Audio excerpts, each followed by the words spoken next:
When I was born, this was my grandfather's school. In my school from kindergarten into 5th grade, I was diagnosed with cancer, and all of those teachers that helped me during those difficult times were also an inspiration to become a teacher in the future. It was just a typical Thursday afternoon, and I was at home ready to write my plan book. My friend, who was at one time the paraprofessional with me in my classroom, she called and said, "I'm coming to get you." And I said, "Why?"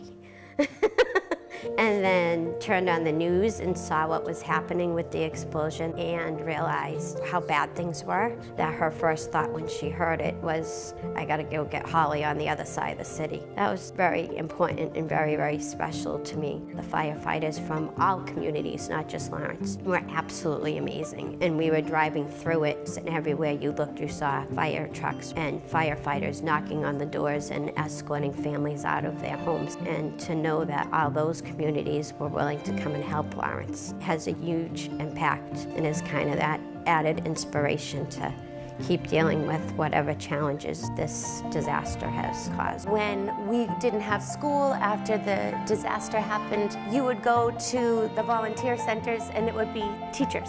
A lot of the unions were there supporting the families that were affected. They still need so much support. Even within the classroom, the role changing in my kitchen center has changed. Instead of cooking in the kitchen, they're moving to a hotel.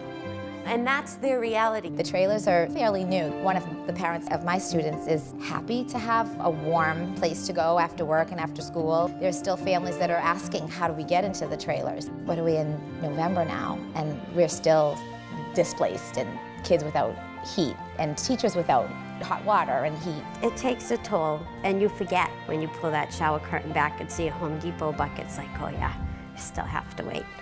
It's tough, but you know, we come to school every day and we're passionate about our jobs and being here for the kids, and we just persevere, I guess. To know that they feel comforted here and that they love school. The group of you that came in this morning and presented us with hats after you left and it was bus time, one little boy in particular, he didn't want to go on the bus. There was nothing, not a lollipop, marshmallows, nothing that was going to encourage him to get on the bus. Finally, when he was able to express using his words why, he's like, "I like it here. I don't want to go to daycare.